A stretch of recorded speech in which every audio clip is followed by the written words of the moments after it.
That's the way China sits now. There's not enough room on there for me. She sits in my chair. Today is Friday, October 21st, and we're on our way from Silver City, south 180 to see the City of Rocks. Entering the City of Rocks, and we believe it's right over there.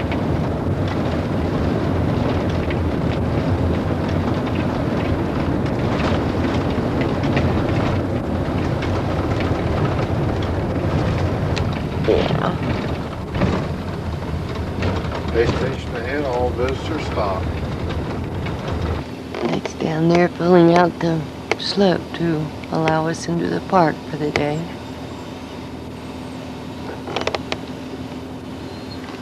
Putting his money in.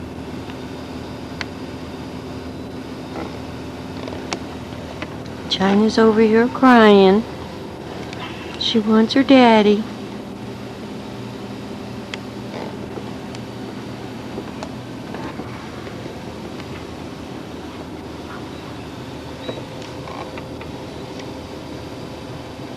Okay, this is City of Rocks State Park, just north of Deming, New Mexico. These were created by volcanic action 30 million years ago.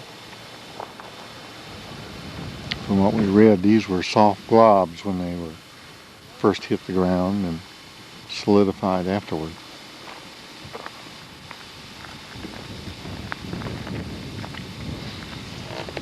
A lot of Indian history around here.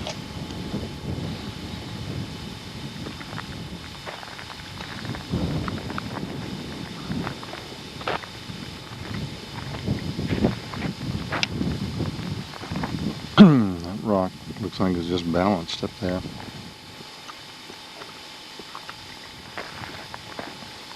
Another one just wedged in between.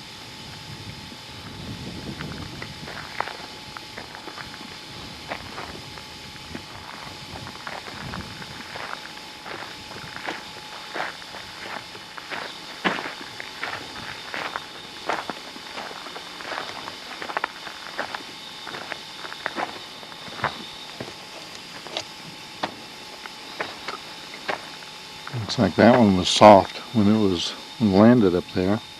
Come. Come on. Come on, walk.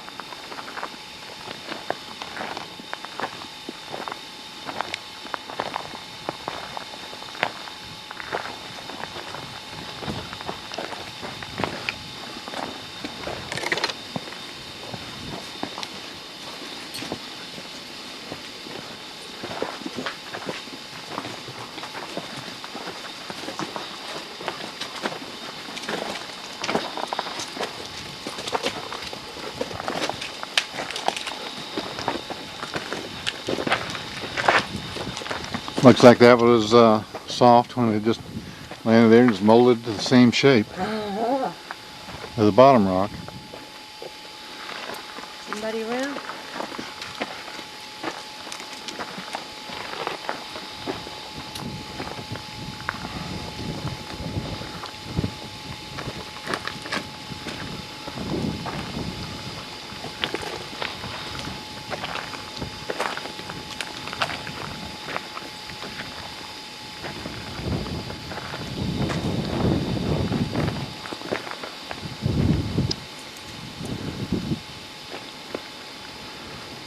There's that camper in the car down there.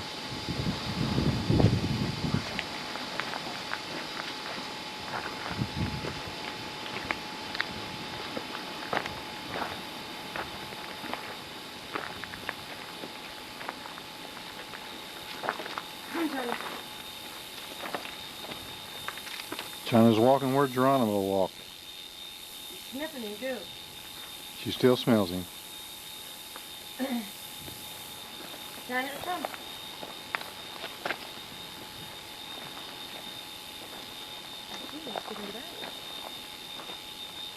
Come on, look it. Well, I saw a jackrabbit in here earlier. Look how that formed that crease in there. Yeah.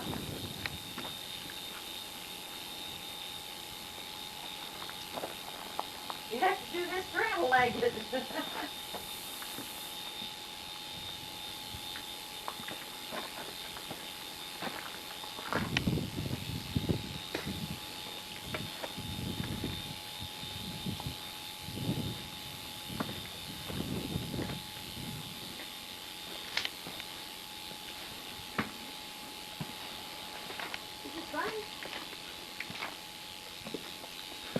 Look how that big rock up there is just teetering up there. Yeah.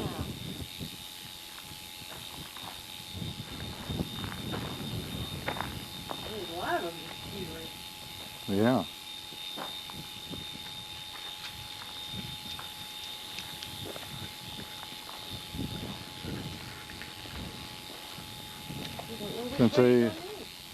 Since they were soft when they landed there, I guess they'll have the same shape as the bottom one.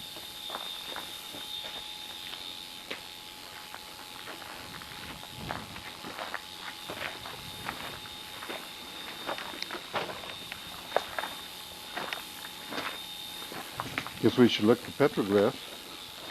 I haven't seen any. Have you? No. I've been looking for markings for some time and never found them.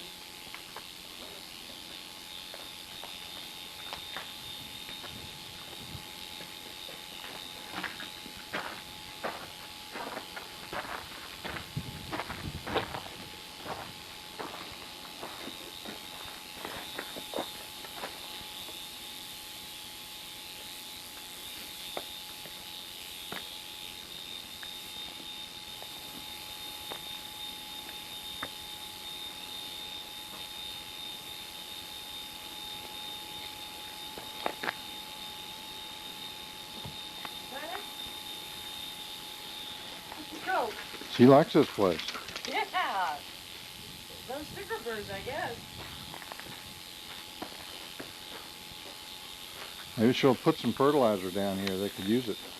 Well, I've seen a lot of it. She's not the first doggy in here.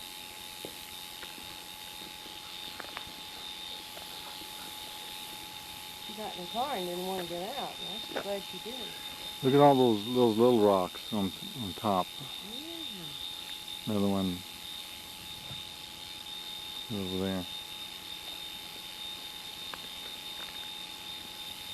That's my personal car. She would open and have the car. Well, let's go down to the car and ride around and see some of the rest of them.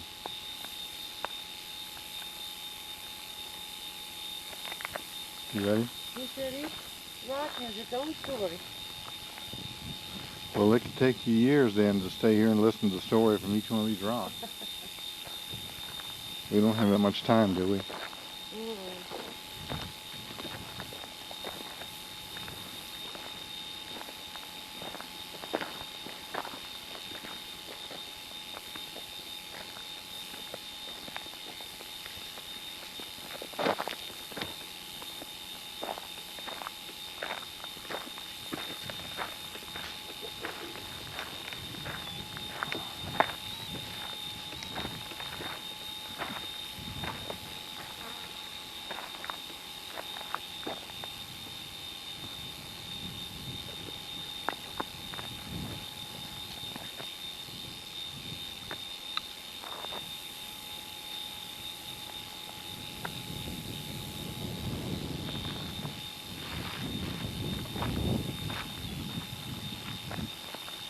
You ready to go to the car? Yeah, I'm worried about my friend.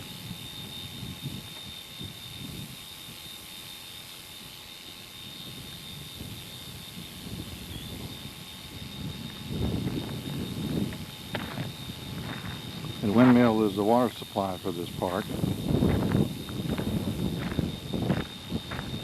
Campsites don't have any electricity or water or sewage. It's strictly primitive camping.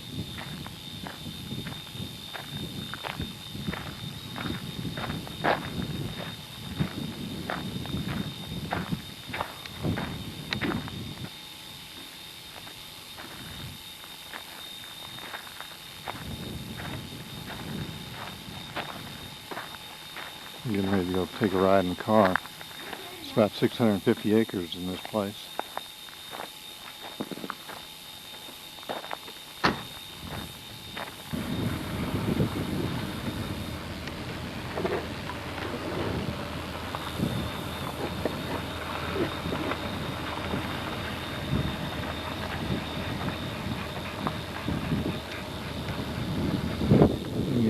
grinding stones.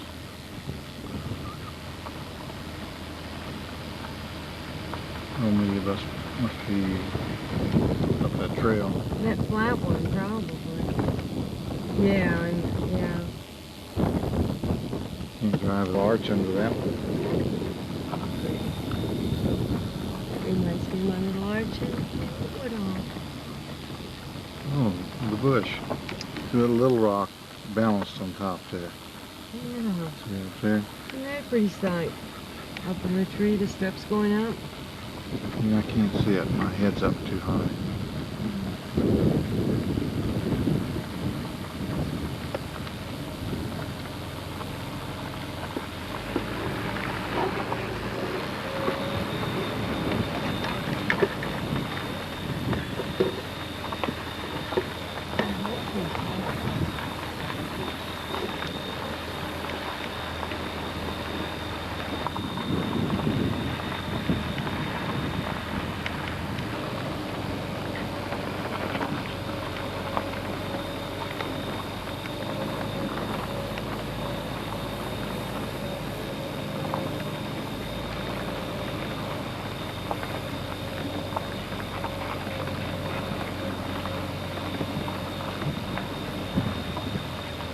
You can sure tell that this was soft when it was put here. The shapes of these rocks. The rocks were soft? Yeah. Well, it said that they were in big globs, lava globs, when they landed. And then they solidified. I've already gotten all this. It was all day.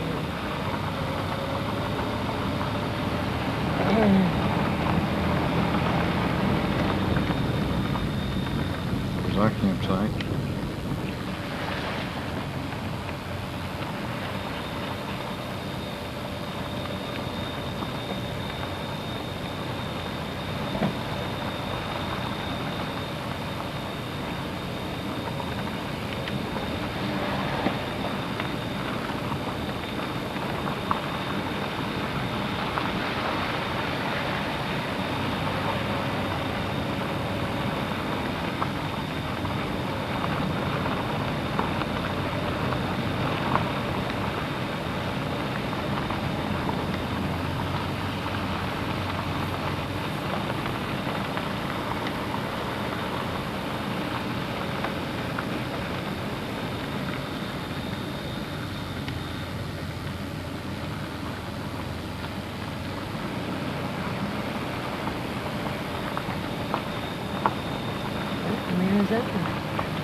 From the cowboy movies, it seems like there are a lot of rocks like this in Arizona.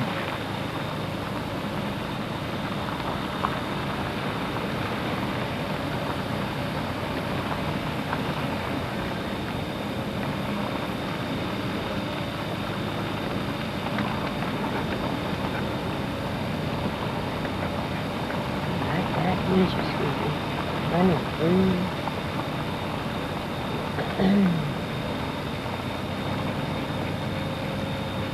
Yeah, but a nice campsite under that archway there. Yeah. Shady.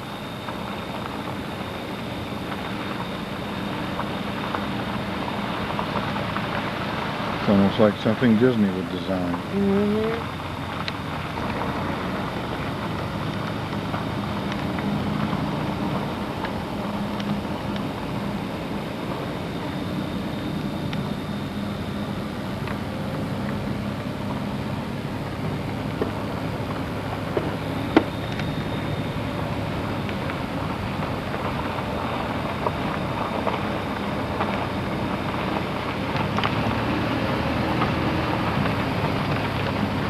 Should I have it low here? But they intend to be here a long time.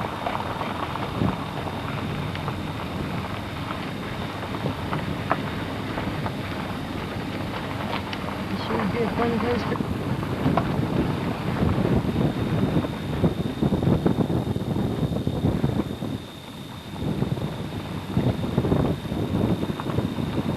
Three tiers of rocks over there.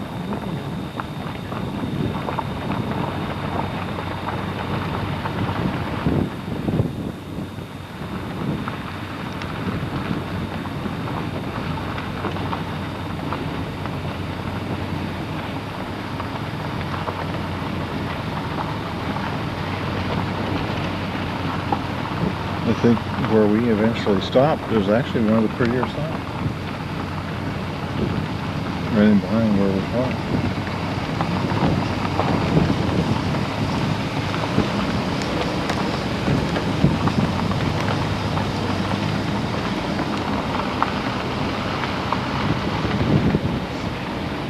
Well, there's people. Travel trailer. Something. Oh, that's a cool thing between Where there. we're able to walk through instead of the rocks. Yeah.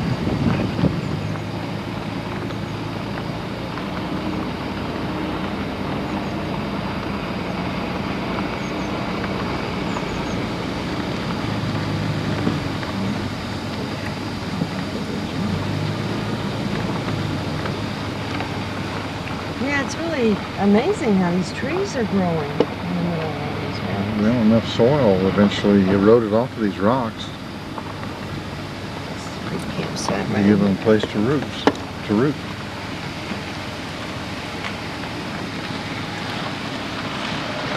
Yeah, this is a nice campsite.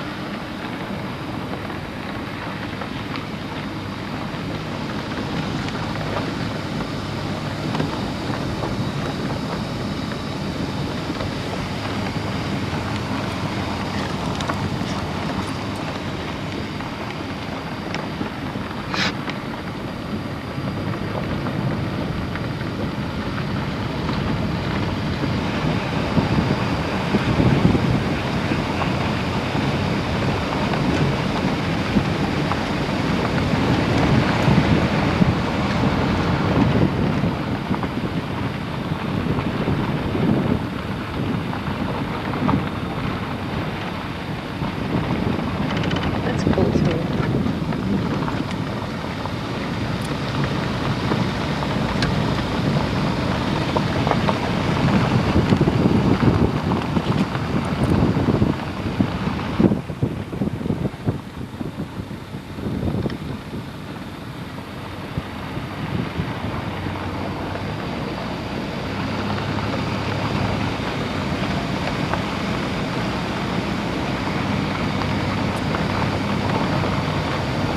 Those rhinestones is the only marker I've seen so far. Yeah.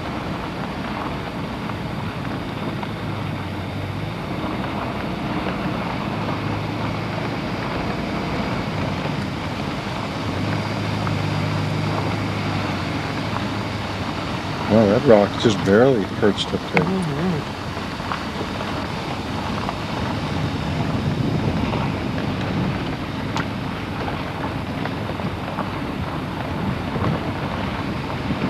That's pretty There's a pretty campsite back in there.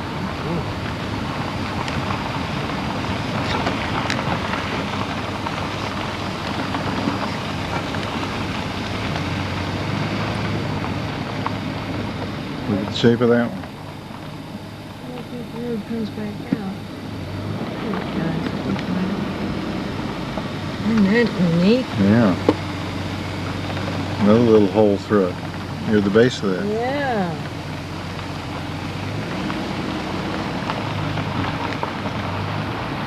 Those trees are probably hundreds of years old.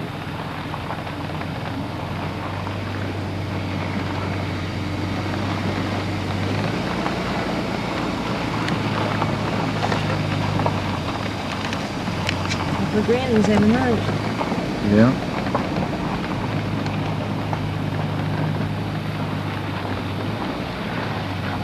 I think this goes through to their site. Is this a road? No, that's a drop off there. Oh, okay. Appreciate if you wouldn't go there. Okay. I won't go here.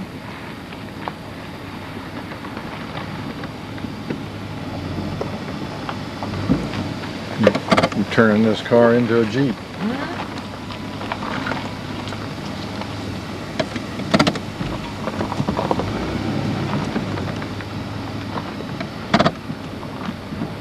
They can handle it.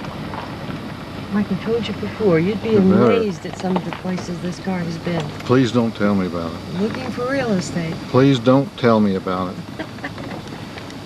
Nope, I don't believe it will.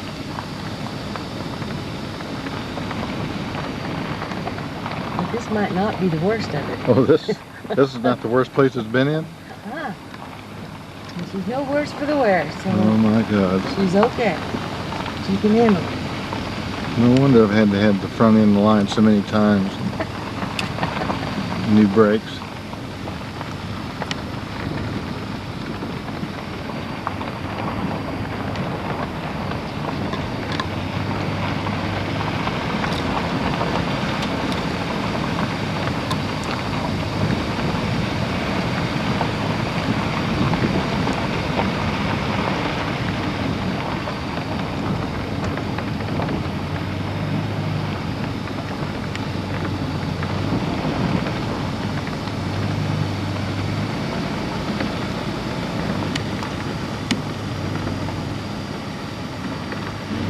This goes around there. Guess we can find that way. I think this is the back side of where you wanted to come through a while I ago. wanted to come through You wanted to right come there. across those rocks over there. Uh-huh. Yeah, you gonna try to go over those rocks? Yeah. Have you noticed that big boulder up there? Oh, I guess that's as far as I can go, huh? There's some petroglyphs. Yeah, modern times. Uh-huh. Modern times petroglyphs.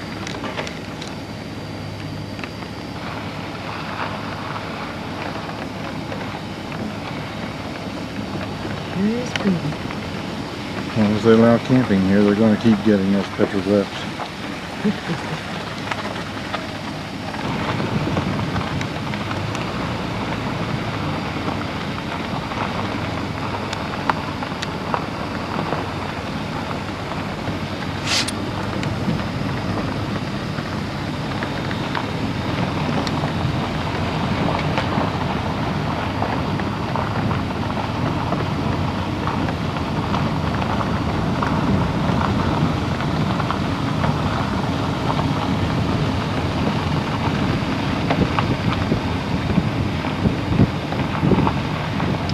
Desert botanical garden. Now we're there. No, just different plants that grow here. Well, they told us that we should see the one up there, didn't they? Yeah, we're gonna go there. Let's see where this road takes us. Rock, I'm looks like it's guessing about to this road fall. will take us back to our campground. Seems like it. Okay, we'll turn that. Look at that rock in that crevice.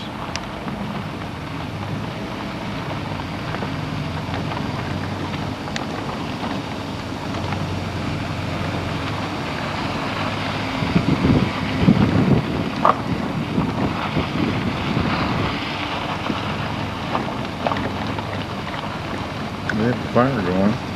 Barbecues.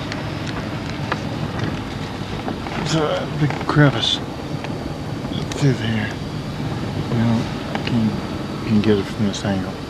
Right through there. Oh, Well, that's not the one. isn't that pretty with a tree growing Yeah. out in the middle? Perched on the edge of that. Looks like it wouldn't take much to push that off.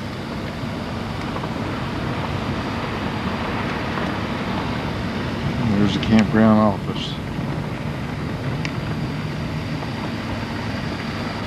Let's see. How do we get there?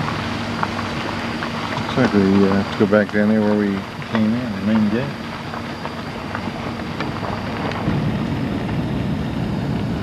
Okay. Adios, amigos. You want to get that? City of Rock State Park? That sign? Yeah, if you'll stop, I'll, Too far? yeah, that's good. I'll zoom in on it.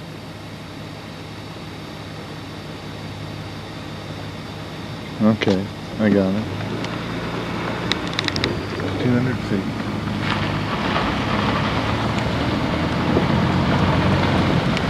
Unusual rock arrangement on that mountain over there. Whenever we get closer to it, try to zoom in on it. Yeah, this would be a good observation point to get that city of rocks. What was over here to make this one especially interesting? He said you gotta go up that dirt road. Said we shouldn't miss it though.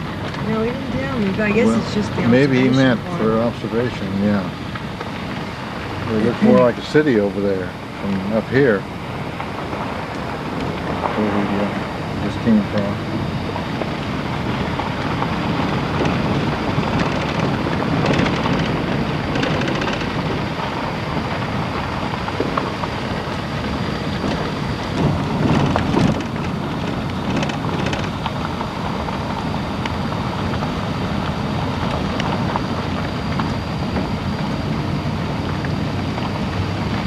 This is wedged in there.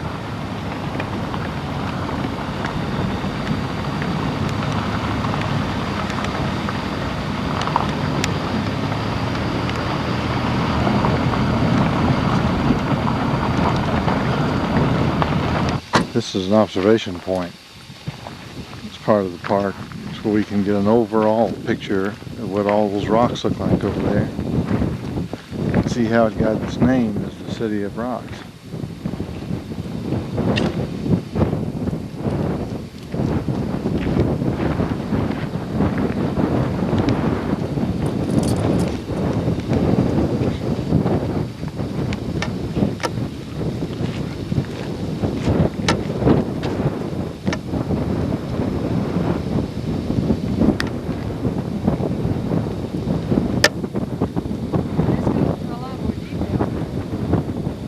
That tells us more about it.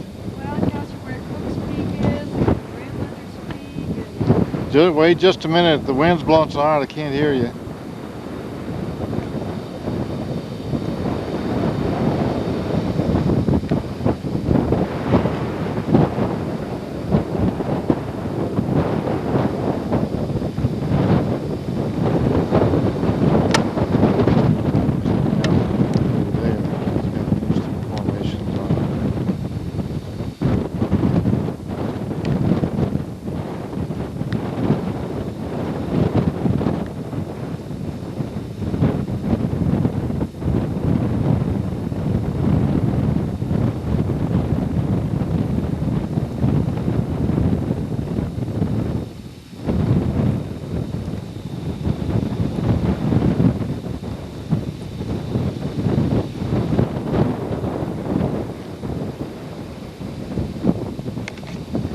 What were you saying?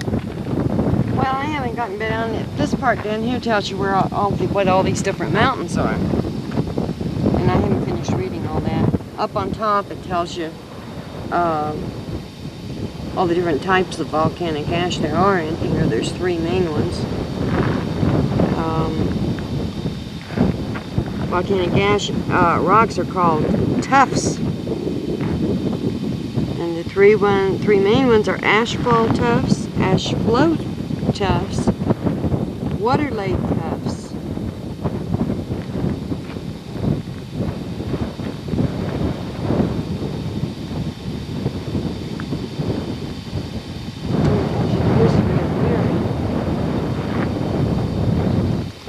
This was real busy Indian country, wasn't it?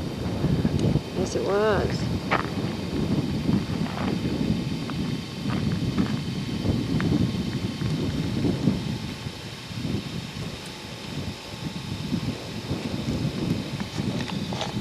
Yeah, that's Cook's Peak.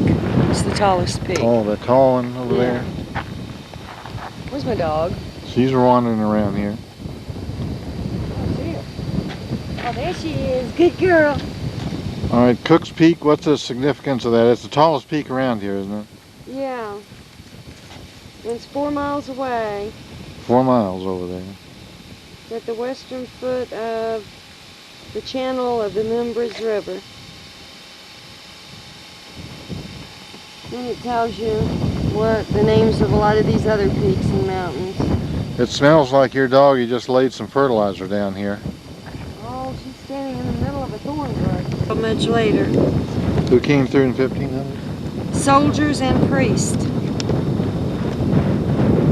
Out of Mexico.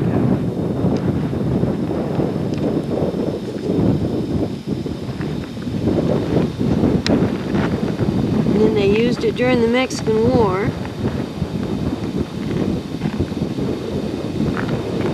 And then the earliest military expeditions was the Mormon Battalion, Captain Philip St. George Cook, who Cook's Peak is named after. Oh. Then the Butterfield Overland Mail route began service in 1858 and brought a stream of travelers and regular mail service.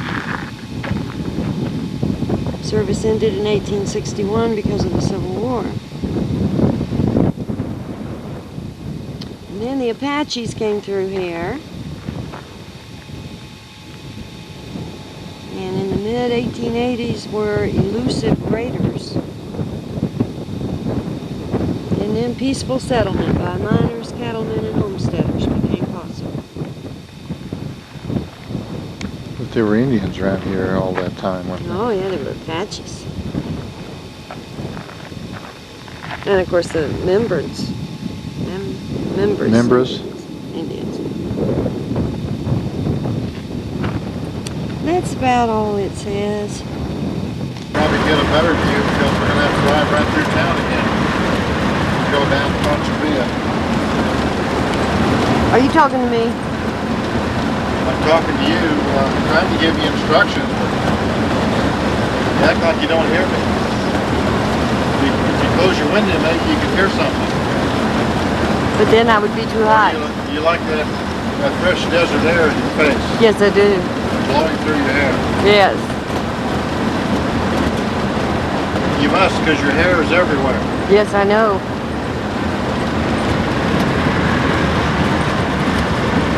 This is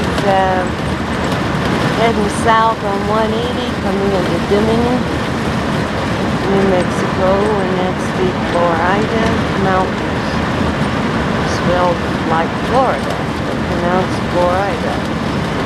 That's where we found our rocks. Now we're entering the ghost town of Shakespeare, south of Lordsburg. Old cemetery over there.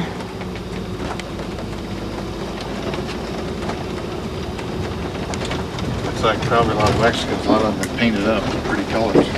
Yeah, remember that cemetery in Mexico we saw on our honeymoon? Yeah. How they were all painted?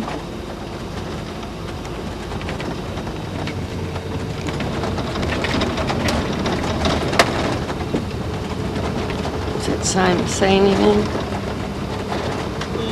Can't make it out.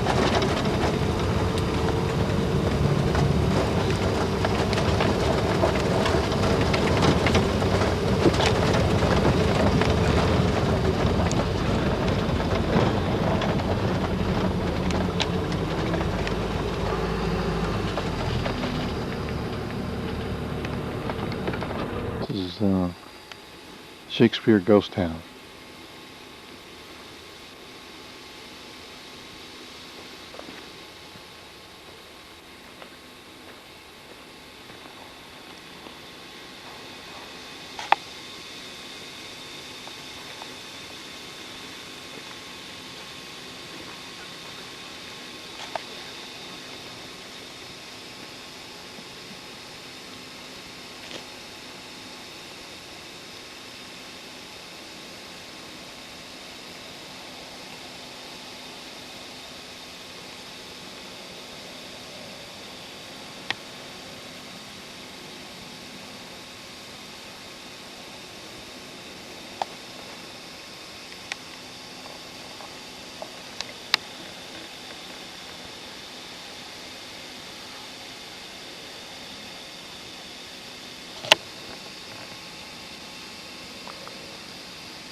They just park a motorhome way back there.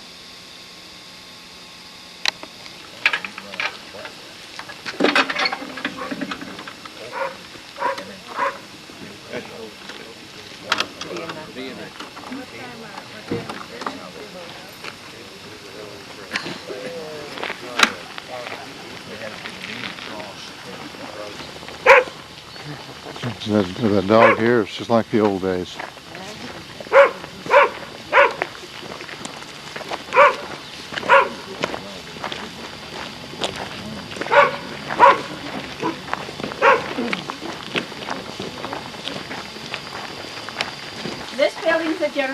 merchandise building. Now we have some of the history on tape. I hope you'll forgive the tape, but it saves our throats a little bit when we have so many tours close together. So if you care to have a seat on the bench or the edge of the porch here while you hear a little about the town and why people came here. The town of Shakespeare is located in this spot because there was a good reliable spring in the large canyon just west of us. It was not a large. Many people stopped here. The Indians left metates and manos where they had ground mesquite beans. No doubt a few Spaniards stopped by, and some of the 49ers on their way to California, ones who chose to travel the southern trail, watered their stock here. In the late 1850s, it became one of the stopping places on the mail line which came through here before the Butterfield. This mail line, known as the San Antonio and San Diego Mail, or more commonly as the Jackass Mail, was poorly financed, and on only a few trips across this area before being replaced in 1858 by the Butterfield Overland Mail. This new company was the first to run on a schedule, mailing passenger service from west to east to California. The first Butterfield coaches did not stop here, but sometime between 1858 and 1861, a square adobe station was built here. This station is the back room of the building we now call the Grant House. We have recently reconstructed the back portion of this room as much like the original as possible. In 1861, the Civil War began. Serious fighting in the east and Indians in the west forced the Butterfield to pull all their coaches and stock out of this area. But Mexican Spring was still a stopping place, this time for soldiers. First there were the Texas Confederates, and then the California Volunteers. Some of these soldiers built at least one more building here. After the Civil War was over in 1865, a new coach line was organized in San Diego to run coaches over this southern route. They hired men to reopen most, though not all, of the old Butterfield stations. A man named John Evanson was hired for this station. He came here in 1865 and lived on here until his death in 1887. He told our friend Emma Marble Muir about coming here and finding the station standing but in need of some repairs. He got it into shape and was soon serving meals to the stagecoach passengers. In late 1869 or early 1870, some very rich silver ore was found by prospectors prowling around this little settlement, which had just been named Grant then, after General Grant. The silver samples were fantastically rich according to the old assay reports. But rich or not, mines needed financing, then just as they do now. And some of these prospectors evidently had San Francisco connections. They managed to interest some of the group of financiers associated with William Ralston, the president of the Bank of California. Ralston was probably the most important man in California at this time, and he and his associates had developed the Comstock lode around Virginia City, Nevada. They were always on the lookout for new prospects, and so they sent field parties to the new claims. There was another shorter street down by the gate and parking lot, so you see this is just a very small portion of the town as it used to be. These buildings are some of the nicer ones, and they kept the roofs on. Most people just took down their the buildings, you know, and sold the lumber and things, and that's why they disappeared. The spring that brought people here first was located in the canyon, right over that way, and it is what brought people here first. It quit running, though, in the earthquake of 1887, and the men in town dug it out and made it into a community well. Of course, by the time my parents came in 1935, that well had deteriorated a lot, caved in, you know, and the top had rotted a lot. But we repaired it, and so it looks again like it did in the late 80s and early 90s when so many people were getting their water supplies there. Of course, some people had wells in their backyards. And if you wish to, after you have taken the guided tour and after the reenactment, you may take the walk-around tour. There's a map in the middle of your brochures, and you can walk up the hill. The trail starts here and walk up the hill and around and then down to the spring if you wish to. Now, the mountain where they salted the diamonds was Lee's Peak. It's a sharp peak sticking up above that other hill over there. That's where they say they put a few of diamonds in ant beds to make it look like the ants had brought them up, and that was supposed to fool people and make them think that it was a real real diamond field, you see. Now let's head over to the Grant House, which was the stage station. It also served as the hanging room when someone needed hanging.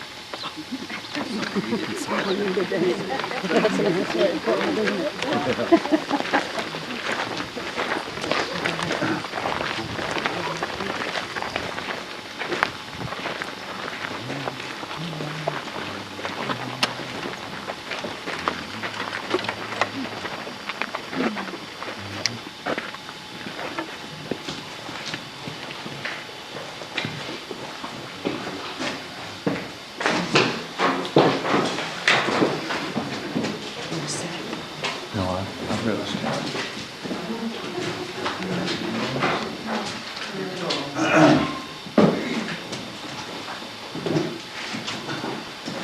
This building was the old Butterfield station, built sometime between 1858 and 1861. This front room was the new dining room, built on about 1870 when the town started booming and the stages were running full, so they needed more space for people to eat. So they built on this nice new dining room with the big windows for light and some good strong timbers to hold up the ceiling and roof. And these timbers, I don't think they planned it that way, but the timbers proved to be very handy when they needed to hang someone, you see. Well, you know, hanging is such a nice, neat way to get rid of anybody. You know, no blood, no mess, no lead wasted, and you can reuse the ropes, and possibly they should use it more nowadays. Anyway, they would throw the ropes over the timbers here and pull them up. We have no trees, you see. We don't know how many men were hanged here. The old-timers would tell my mother about hangings. Some of them said that, told her that there were 10 men hanged here. Others said, oh, there were only 5. We do know there was a newspaper item about 5 men being hanged here that appeared in a neighboring town's newspaper. So maybe by the time that the news of the hanging got to another town where there was a paper, you know, why they kind of got it mixed up, and the editor thought they'd all 5 been hanged right then. You know, I think that there was no correspondence in those days, and the traveling salesman carried a lot of tales back and forth. And we only know the names of the last 2 that were hanged. That was Russian Bill and Sandy King, that were hanged in early 1881. We don't know all the circumstances of the hanging because the old-timers didn't tell everything, you know. They just dropped little hints here and there. Maybe they didn't want to incriminate themselves. But both of those men had been around here for a while. In fact, according to the old-timers, Sandy King had been one of the hired fighting men that had been on the payroll of the Diamond and Silver Mining Company. They had some Texas boys hired here to kind of keep order and guard the company interests, you know. And so some of those fellas stayed on. Well, maybe they didn't have much to go home for. Texas wasn't a real nice place then. And so they stayed around and started ranches down in southern New Mexico and southeastern Arizona. Of course, there were already wild cattle in that area because there had been Mexican ranchers who'd had ranches in that area. And then the Indians had driven them out, and so they would, some of the cattle stayed on, and, you know, they didn't get gathered up and went wild. And so these fellows could gather some of those wild cattle that didn't really belong to anyone at that point, and sell them to the army to feed the Indians, because they were trying to keep the Apaches, starting to put them on reservations. Didn't succeed very well for a while, but they were starting, and if they were going to keep the Indians on the reservations, they had to feed them. So they would buy beef through contractors from most anybody without too many questions asked, you know, as to former ownership. Anyway, a good market for beef. When they depleted the cattle on this side of the border, they went on the other side of the border, because, you know, the border between us and Mexico is just a line on the map, and sometimes it doesn't seem to mean too much nowadays. And it sure didn't mean anything then when there was just a stone marker every 2 or 3 miles. So they would gather cattle over there and sell them, and some of the Mexican ranchers would get tired and say, come on in, folks, there's a place to, still places. Well, then in 1879, the new town of Tombstone started. And there was a lot of money came in, and some of these fellas drifted over there to look over the new town, see what the chances of, you know, making some money or just having a good time. But Wyatt Earp came to Tombstone, and he was a northerner. Most of these fellas were southerners, so there was a lot of fighting. And I fear that, you know, neither side was perfect angels or anything. There was a lot of fault on both sides. But this had been the town where those fellows would get their mail and get their supplies most of the time. And so we don't know just why that they decided to hang Sandy. We suspect he may have been talking too much about the old days and things that he'd seen and things that people had done. Russian Bill had not been here as long. He had come in 1879, according to the old-timers. We know he was here in 1880 because he's on the census here. He was also on the mining records. In fact, he was elected the district recorder of a little mining district about 40 miles southeast of us over here called the Carasolillo district, or the Stonewall district. And so evidently his fellow miners liked him, you know, and trusted him to take down all the mining claims and take them up to the county seat. And he was partners with a man who was a former sheriff of Grant County, and he was associating with a very respectable bunch of men. Well, anyway, we don't know whether that the men, Sandy and Russian Bill, were in on the same thing, or it might have been coincidence. They just got disgusted with both of them. Russian Bill evidently took off with some money that belonged to his partners, because there was a mining claim. He was buying and selling them all over, but the one mining claim that he and his partner were supposed to buy for $12,000. And you know, $12,000 is a pretty good sum of money even now. And so we suspect he took off with the money.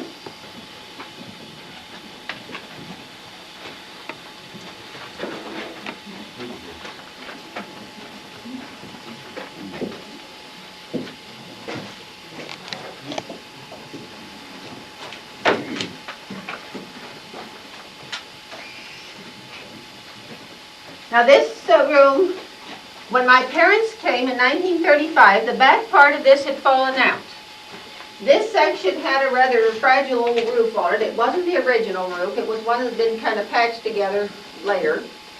And so they put a frame partition here, repaired the roof, and put a cement floor in. Used this for a section for a kitchen for the Grant House for many years. But always they dreamed of putting it back on the foundation out here like it was originally, like Mrs. Muir described it when she was a girl living here. Well, about 12 years ago, we knew we had to do something here because the roof was caving in. That wall was leaning out, this wall was leaning in, and because it was exposed to the weather, you see. And if we were going to put a lot of time and a lot of money into it, we felt we would rather put it back like it was originally. So we had the foundation leveled up, and the fireplace, we could see how big the base of it was, and so we made the top part match some of our other fireplaces. For the ceiling and roof, Mrs. Muir said this had a yucca stalk ceiling like the old mail station, which is a building you'll see pretty soon. And so we reproduced that ceiling and roof as close as we could with modern materials. We got the 3-inch rough cut timbers and yuccas and yuccas and yuccas we gathered. Now this is a very common type of southwestern construction. They're the big timbers put over a mud or rock or adobe wall. And they're called vigas usually. These were sawed because they had to bring them in anyway. Sometimes they'd use brown tree trunks. But here they had to saw them up in the mountains and bring them down here.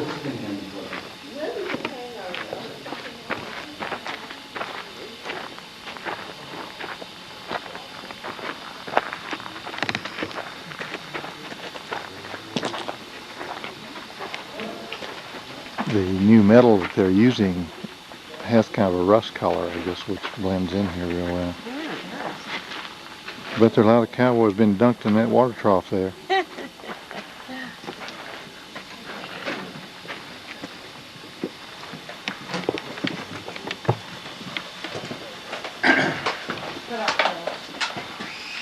Well, this is the only saloon that's left out of 16 that they had here during that first mining boom.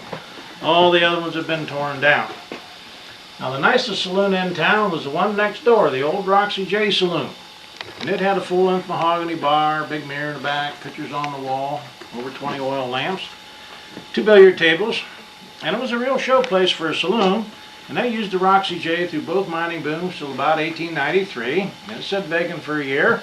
Then some people from Lordsburg bought the old Roxy J, tore it down just for the building materials, moved everything down to the corner of 5th and Pyramid Street, and they built the first Church of Christ out of it.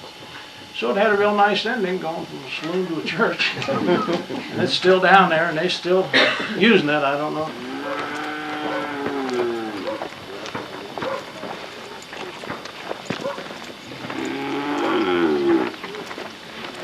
Even that firing range is giving a good sound effect here.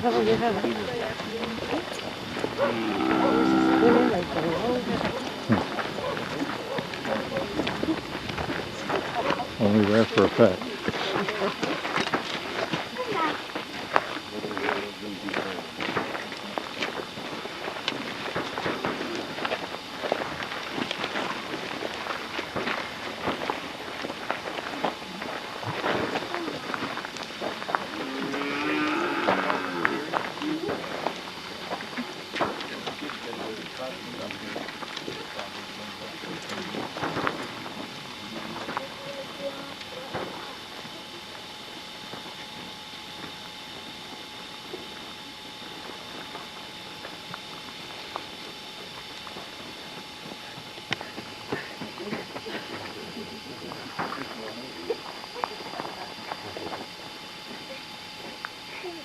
Well, this building here was the Stratford Hotel. Started out as an army fort, built in 1858 by the Union soldiers. And they used it as a fort until 1861 when the Civil War started. Then most Union soldiers in this area had to move further back east to fight the Civil War. Well, then about that time the Texas Confederates invaded this area. They come up through El Paso and into Mesilla, and most of them went on up the Rio Grande River. They took all the small towns along the way and left small detachments of soldiers behind. Went up through Albuquerque, Santa Fe, and they got as far as Gloria Pass. Well, in the meantime, Colorado got together some volunteers and Union soldiers, and they marched down this big battle at Glorieta Pass. It lasted for about 2 days. Well, the Confederates won the battle, held the pass, but while the battle was going on, some of the Union soldiers and Colorado volunteers got behind the Confederate lines about 20 miles further down the river where they made camp. And they killed the sentries on duty, they burned 83 of their supply wagons, and they bayoneted over 600 of their draft animals.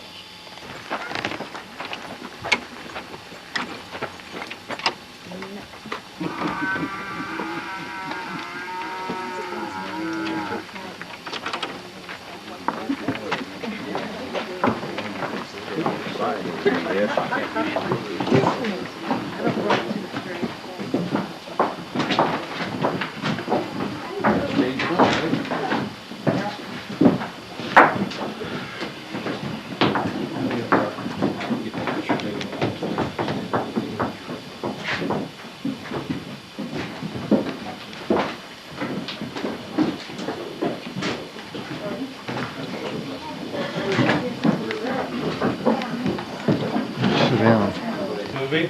A lot of times when they film here, they just hire actors. In fact, some of the actors that you see today will be the ones that's in that movie. The movie will probably be out in a couple of months, we hope. So you'll be able to see some of the same people in that. I'm in it, my wife's in it. Now, if you like, you can come back here and look at the kitchen.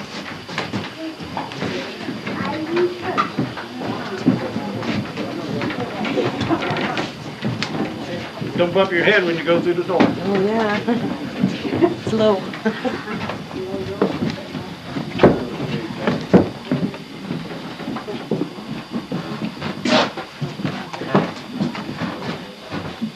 So this is the hotel kitchen.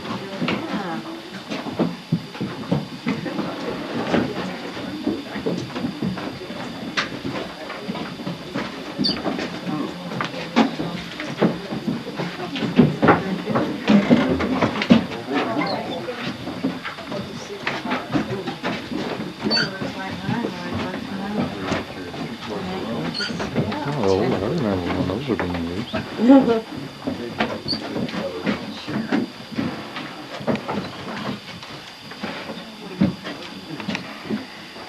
Really lived up in the Silver City, but he got in trouble up there. He was caught stealing at the Chinaman's house. The sheriff might have put him in a temporary jail. He was so skinny, he just climbed out through the chimney. Went down into Thompson Canyon for a while. He had some friends there that owned a ranch at Foot of Knight's Peak. He worked there for a while, but he wanted to get out on his own and earn a living. So he came down to Shakespeare and he tried to get a job in the mines. Well, nobody wanted to hire Billy because he was such a small boy.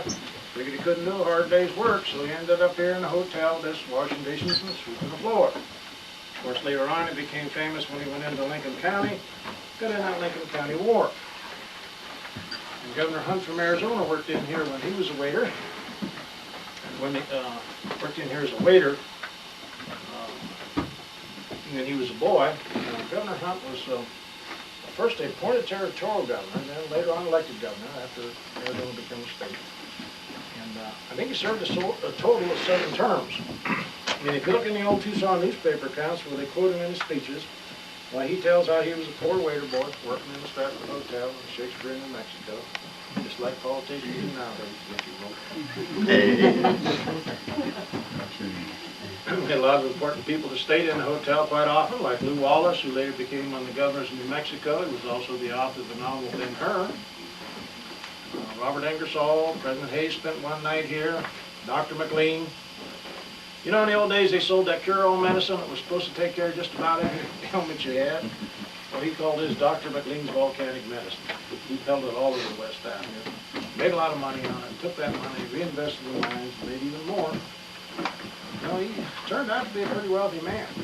But his volcanic medicine was nothing more than 99% alcohol and 1% volcanic ash. You could either drink it or rub it on. It didn't make that much difference.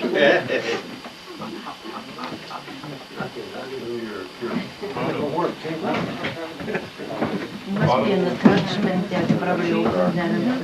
Yeah.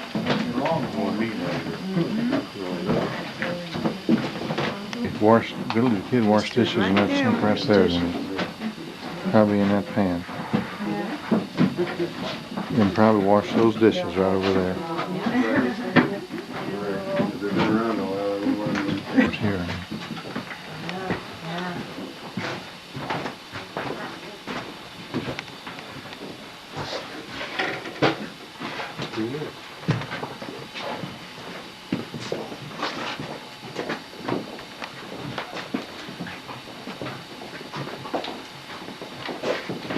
Back bedroom was used by the Woods family, the lady that ran the hotel. She had that bed shipped in all the way from St. Louis, Missouri by freight wagon back in the 1870s. Now later on they moved to California and they leased the hotel out to the Marble family. And then later on after that, John Evanson, the stagecoach keeper, used that room. John died in that bed in 1887. He spent 22 years there in Shakespeare. And now we're upstairs looking at the middle rooms and be careful going up down the stairs to the other feet.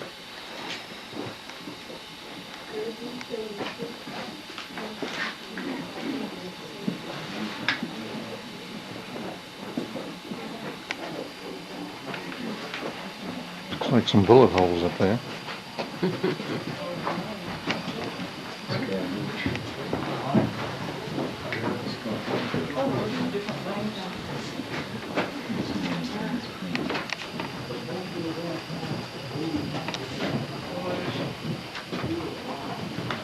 You get the park lights? Yeah. Oops, excuse me. Go ahead, go ahead, go ahead. This must have been where they came in and registered. Probably was, what it appears to be.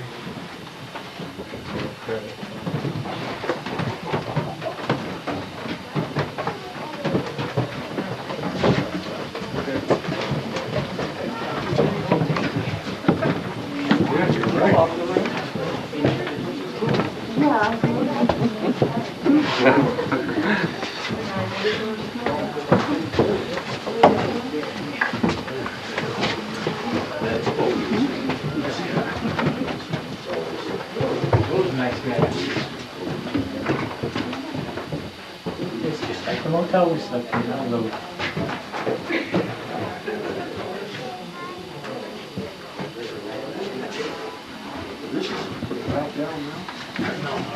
Oh, yeah. Now they had to make wooden beds, lace them with cowhide, put the straw mattresses on top. The room with the 2 metal beds in, that's like 1880s, 1890s. After the railroads came, then they could order metal beds and have them shipped in. And that room clear in the back is fixed up like the 1920s. During the 3rd mining boom, there was 3 families that lived in the hotel, and they all shared the same kitchen. We'll leave out by the front door. Then we'll go to the old Army mail station.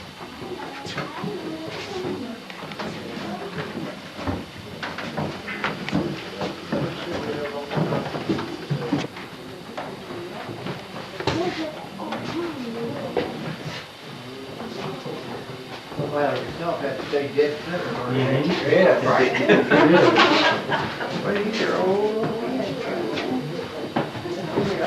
I guess they had share rooms with strangers and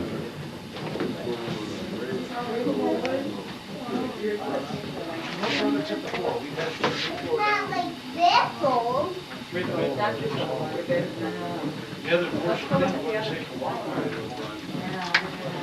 State planning officer. The old door's still on the piece.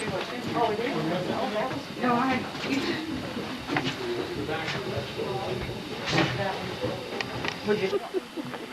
how the horses there in the water trough.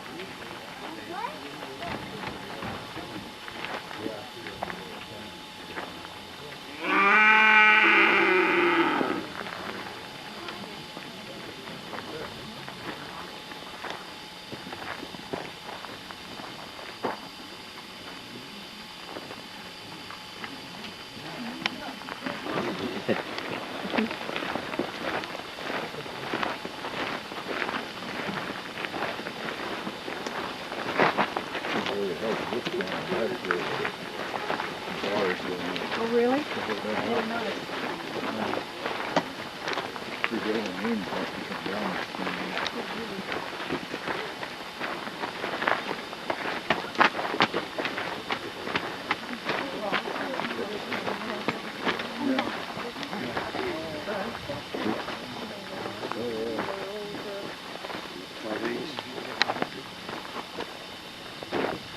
Old outhouse. This building here was the old Army mail station, built in 1856. It's a relay point between Fort Thorne on the Rio Grande, north of Las Cruces, and Fort Buchanan, south of Tucson. This is a halfway point where they changed horses and riders. They used this as a mail station until the telegraph came through, and the soldiers left. The building sat vacant for a few days, and finally some people in town moved in and turned it into their home.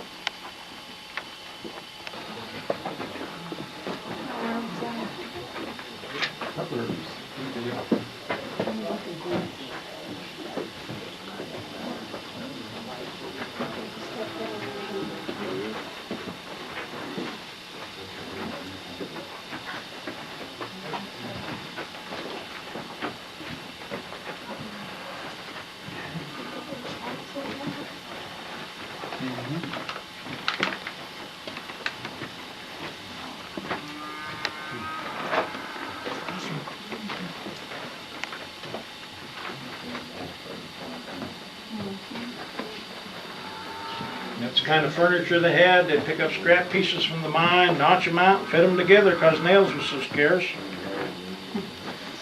These are the dipper gourds they used, especially they grew them to just make water dippers. You leave that gourd dry a couple of months, cut it in half, get 2 nice water dippers out of it. These are the kind of combs they used. This is a hand-carved wooden comb, and this one's carved out of a cow's horn. This is an Oya Mexican water jug. I made the water jugs out of clay that was a little bit porous. The water would seep through to the outside and evaporate. Kept the water inside cool. Works like a canvas water bag. You see nowadays once in a while. Now after you're done looking around, you can go back on up the street.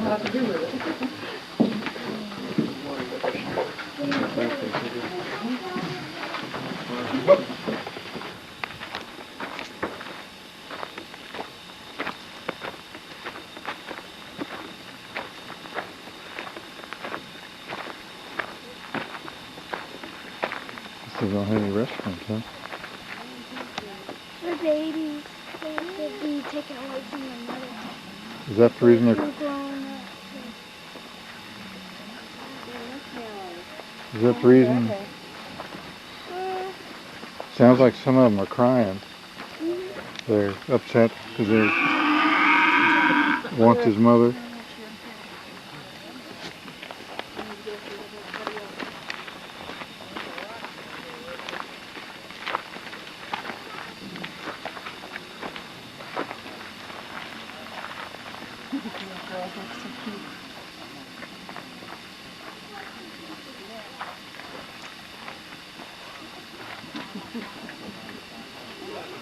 Did the little girl get in trouble? Yeah. What was she supposed to be doing? She's supposed to be up there somewhere. Well, she had to leave. I guess that was Mama. Probably a granddaughter of the lady we saw talking to us at first. Hey, Zoe. Standing here with the assay office. This is one of the buildings we've done a lot of work on. Inside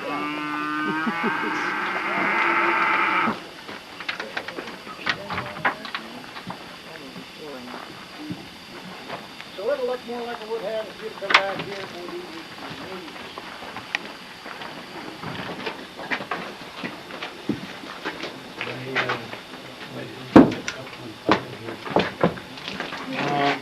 because of crooked politicians. They have a fund that has, well, five or 6 years ago, it had over $7 billion in it. It comes from the offshore well drilling. It's supposed to go to the federal park system and the historic sites and stuff like that. But the crooked politicians, they do the same with that as they do with your Social Security and other things. They borrow on it. There's really no money there. We tacked all new muslin on the wall, or I mean on the ceiling. And that kept the dust from coming down and reflected the light back into the room. And then when it got dirty, the old timer said they just whitewashed right over the dirt and make it look new again. And we whitewashed the walls again, we poured a new mud floor. Back then they poured a mud floor just like you do concrete today. Leave it dry a couple of months, put 8 or 10 coats of flax oil on it.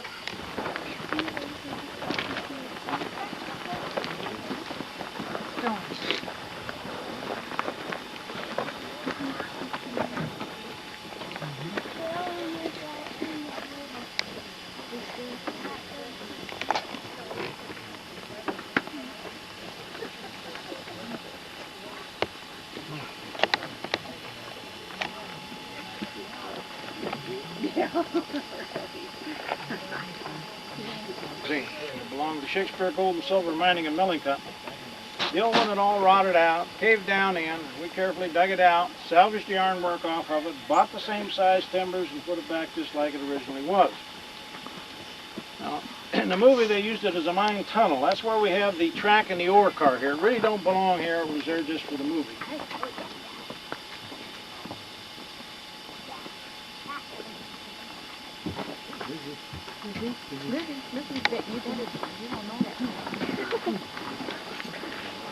Stored the black powder that they used in the mine, and they also reloaded their cartridges with it.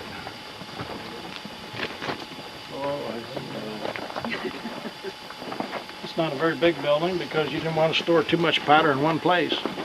Since they go off, you know, you wouldn't want to ruin the whole town. You got a spider in there. You do? Black Widow? What are the pellets back here? I want to look at. Lead balls? Yeah. What do you use them for? I showed you. Oh, that's what they used in their rifle, their flintlocks. Oh, yeah, yeah. Over here. Maybe you can use it now.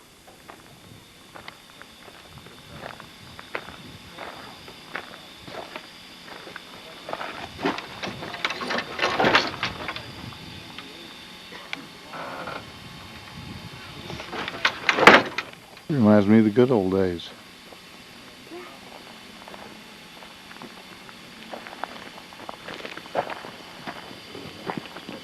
Well, Farmerland still accomplish two things. Main thing is see what kind of equipment we can have to put hinges back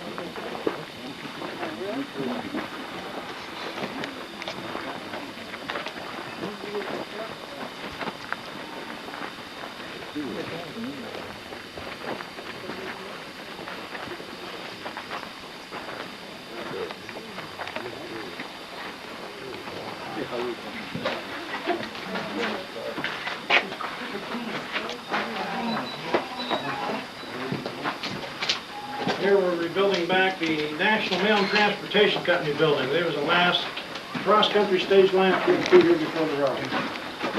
They had a harness room, blacksmith shop, woodworking shop.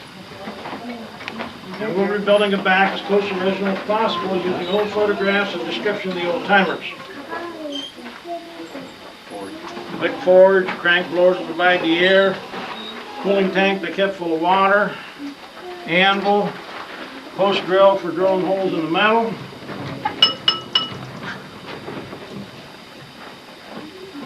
The hand tools that the blacksmith used, all different shapes and sizes of tongs for holding hot metal. Hammering on. These are flatteners, pullers, wedges.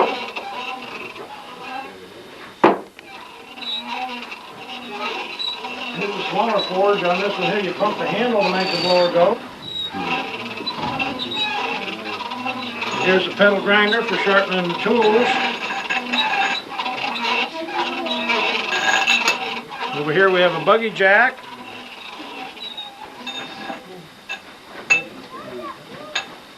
And over here we have a tire upsetter, a tire shrinker.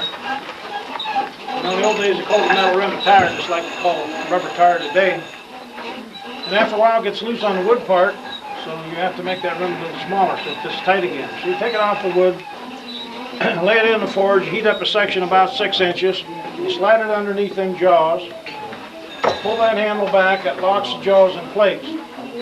Then you pull the handle down, and 2 parts come together, it mashes that hot metal upon itself. And in the process it makes this rim a little smaller, so when you drive it back on the wood part, it'll fit tight again.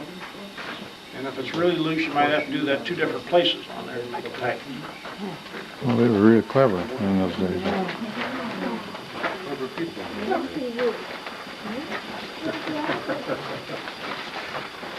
Telegraph office, post office in here in Arsenal for the militia. And right now it's our home where we live, but our living room is just like a big museum.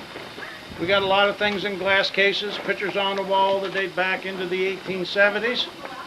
We have books, postcards for sale.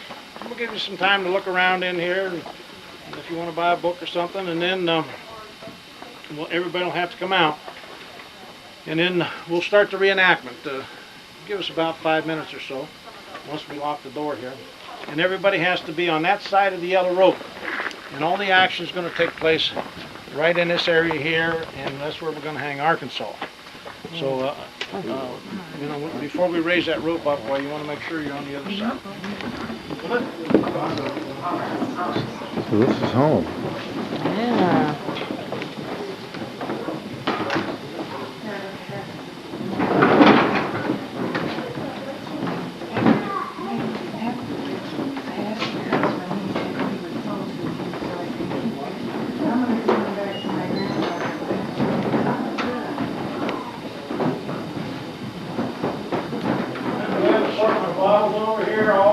Sizes.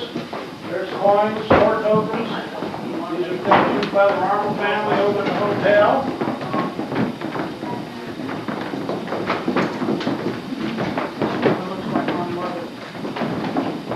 My mother looked like that. Almost. They look like my mother in a way.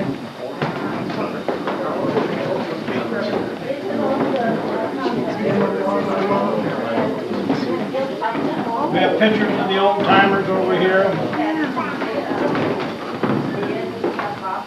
There's a picture of the town in the 1870s. We're in this building right here. You see the block, Mount Man and Honor, and then there's some place. Let's see if I have the butcher shop off the street.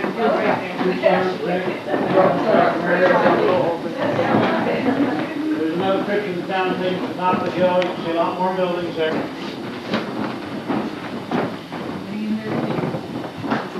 RV.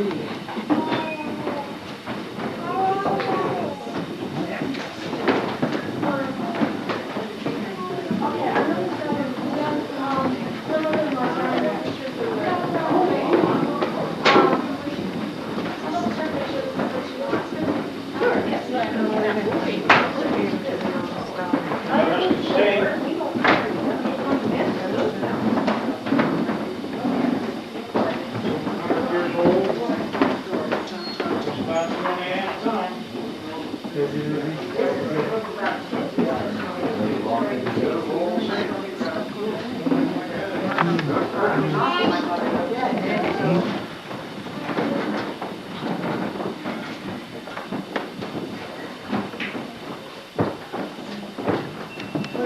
25 feet from that, about 5 square dollars.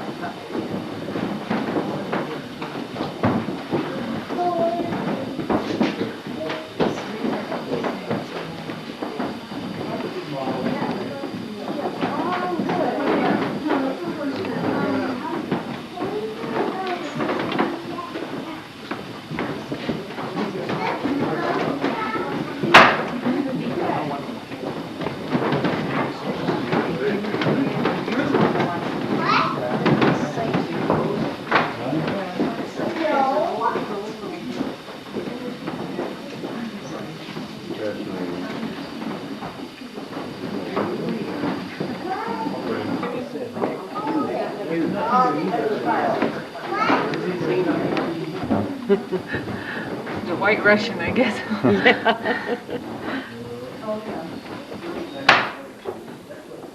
He must have painted that after he was dead. Yeah, from description. Yeah.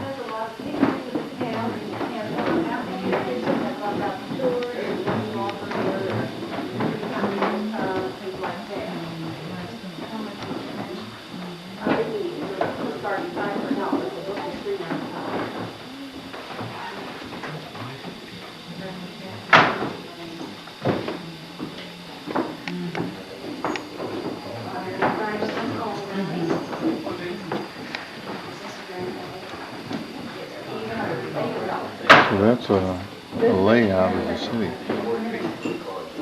Yeah.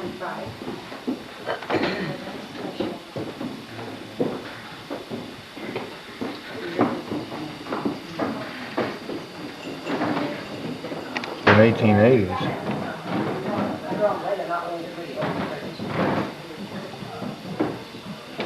Albert, I bet your mother's calling you.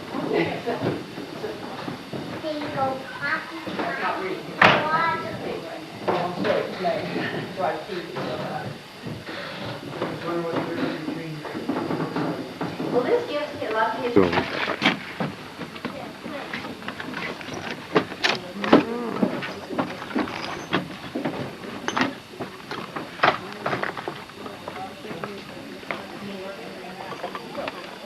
Looks like they're squared off as if they're foundations. Well, let's see now. Let me get my bearings here. Yeah, this looks like it could belong to a medicine man.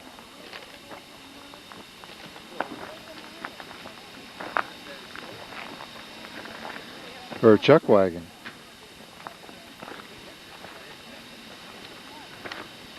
I don't know. Well, I think it's a chuck wagon now. There are pots and pans over here.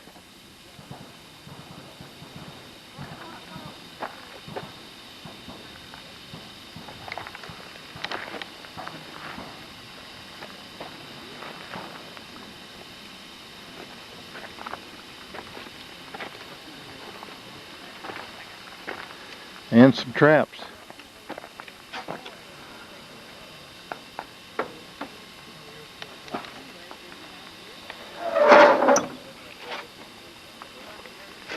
I can't find it. These were foundations to different buildings that are now gone. Yeah.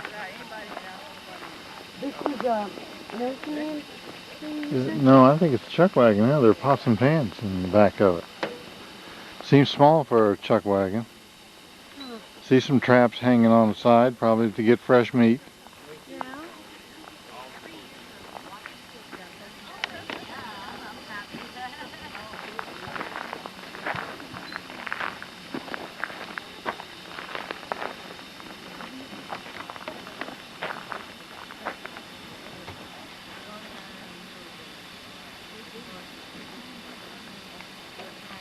Looks like some actors over there getting ready for the reenactment. Sounds like they're all part of the same family.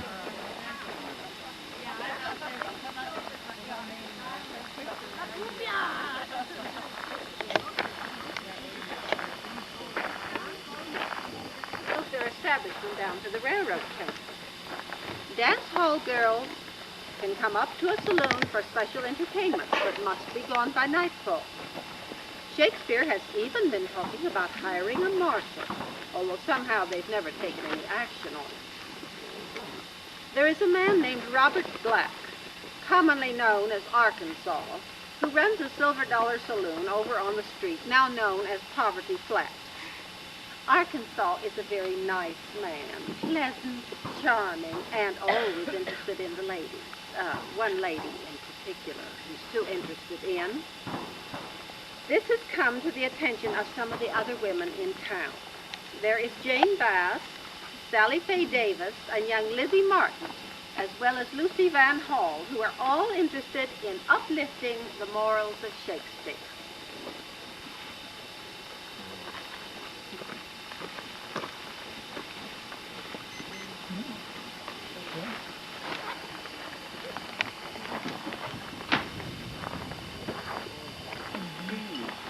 Why, Sally, there, just the person I've been wanting to see. And Lizzie, how are you, my dear? Oh, pretty well. And how's that wee bairn? Oh, he looks more like his father every day. Are you sure you should be out now, my dear? Well, I think so. I just get so tired of staying in the house all the time. I had to get out. Well, I thought I'd bring her along with me to the store. She got awful tired packing the baby. We made Albert carry him for a while till he jiggled him and made him cry. Oh, Mom, I don't like carrying babies. Well, 'tis a beautiful child, Lizzie, and ye certainly are fortunate that ye had no trouble with your first one. Now, as I was saying, I've been wanting to have a word with you, Sally Faye, about something that's been going on here in town. You know, Mr. Black, the one they call Arkansas? The one that's always so nice and polite? Yes, that's the one.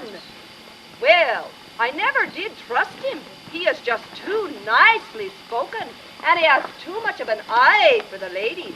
Well, I think I may know what you're going to say to him. Oh, yes. Mattie May, here's a penny. Go back in there and get a bit of horehound candy for yourself and your sister. But, Ma, I just asked him. He said he couldn't have none.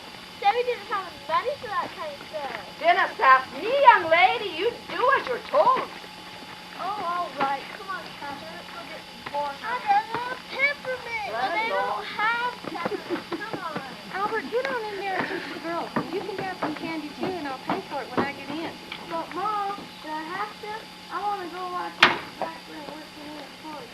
Sometimes it makes me turn the tank on the bullet for you. Instead of giving it to me if I did it. If I did it real good. You get on in that store like I told you. I'm tired of arguing with you. But, Mom, one more word out of you, Albert. I'm going to get a switch and wear it out on you. Now go.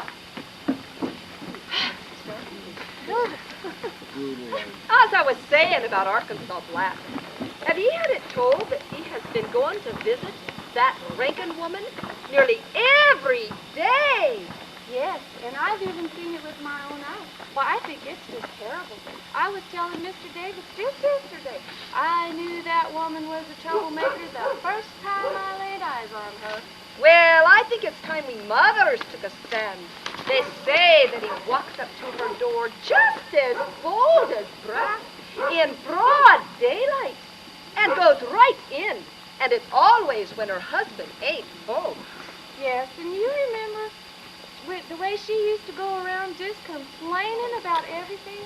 And now she goes around with this smug-looking smile on her face all the time. I think it's disgusting. Oh, but Mrs. Rankin always seems so nice. And she has the prettiest clothes. She come to see me when I was lying in and brought me a christening dress for the baby. Of course, we ain't got no church for a christening, but it was real pretty. Now you listen to me, Lizzie Martin. You're young yet and inexperienced, but you started a family, and it's high time you started giving some thought to the kind of place you're going to have to raise your children in. It's time this town started thinking of its morals. Yes, and it's up to us women who are going to have to see to it. What, men never see nothing what's going on right under their noses. Well, just look how Silver City's growing and getting churches and and schools and everything. And it's all because of the women up there who get together and push. Well, I say the women of Shakespeare ought to get together, too. And the first thing we need to see to is that the men do something about that situation over there on Poverty Flat. Well, here comes Mary Hughes. Oh, yeah. Well, hello, Mary. Are you going to the store alone? Yes, ma'am. My mother, she needs some more cinnamon and baking powder and stuff. She couldn't come because the baby's kind of sick. Nothing serious, I hope, my dear. No, we think it's just an evening. Just wonderful. Well, if your mother's going to be home later, maybe I'll walk over and see her. I have something very important to discuss with her. Yes, ma'am. She'll be home. She never has time to go anywhere else. And I better go. She told me to hurry back. Goodbye, Mary. Bye, Mary. Oh, the poor little thing. I think her stepmother puts an awful lot of work on her. But then the poor woman has a baby every year and has no one else to help. Well, I thought I'd go over and talk to her.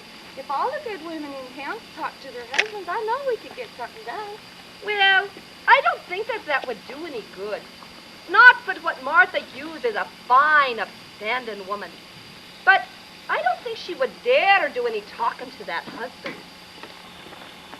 Oh, yes, Mr. Van Holt.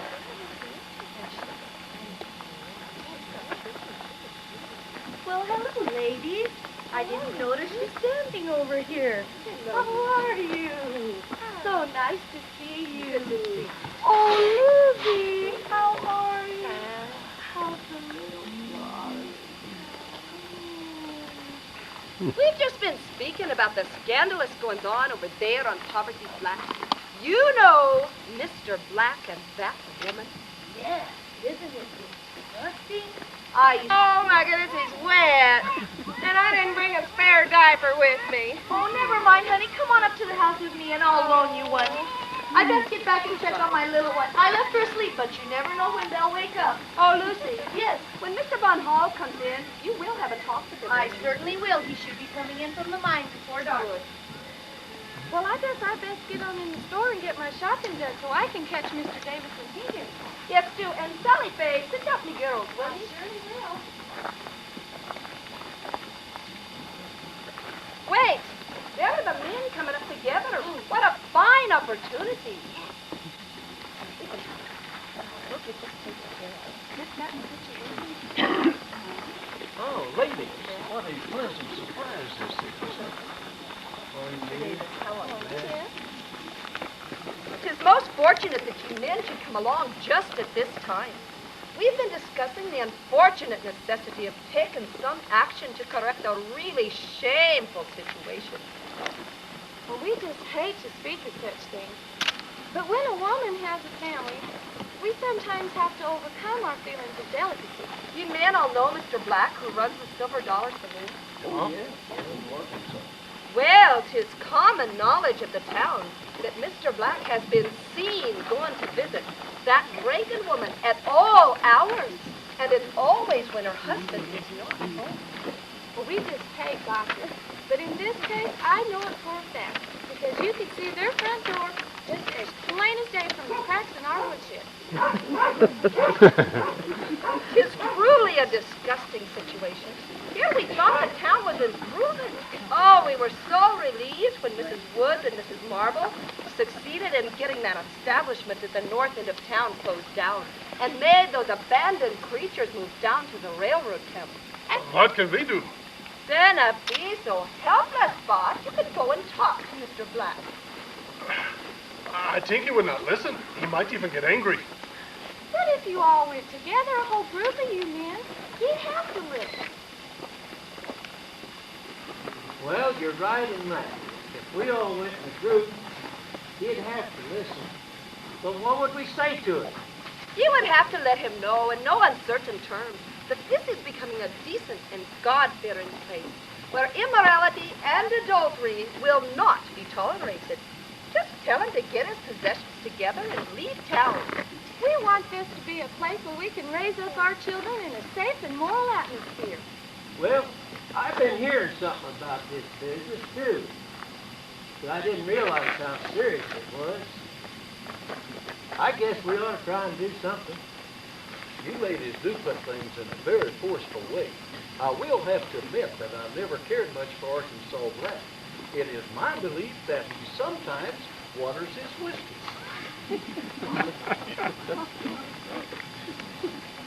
Well, we can rely on you then? You will see to it that something is done about this? Yes, my dear. We do something. We do something. Well, we'll take care of this. You ladies had better run on home. Stay on trouble. All right, then. Well, we'll leave it up to you then. Now, remember, Doc, you tell me all about it just as soon as you get home. Yes, my dear. Of course. Now, where are me girls? Oh, there they are on the porch. Nancy May, Catherine, come along. We best get home. Where's Albert? I don't know. Billy Blackburn, he'd be a good man to help. He's a good citizen.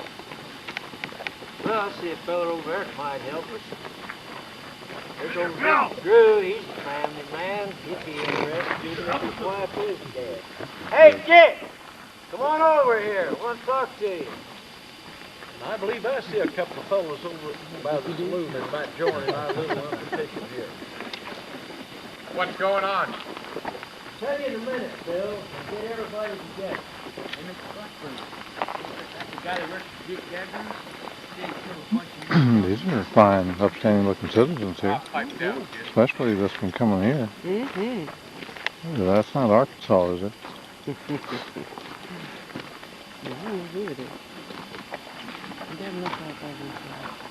Looks like it to Well, me. here we are, gentlemen, gathered together to combat an insidious influence afoot, threatening the members of the fair sex, high moral tone of the town. I hold dear all of the wonderful ladies of spirit and character that keep the home and heart sacred and unstained. Ah, quit beating around the bush and say what this is all about. I'm in the middle of a job. Well, it's this way. The old Arkansas Black has always been a bit of a lady. And I must admit, I've always sort of mistrusted the way he always stopped to talk to the ladies. He seems so all-fired interested in what the kids are doing and all that. Now it seems like he's going to visit this one woman regularly. You know that fella Rankin that got half interest in that Last Chance Saloon? I know him. Well, he's gone quite a bit of the time.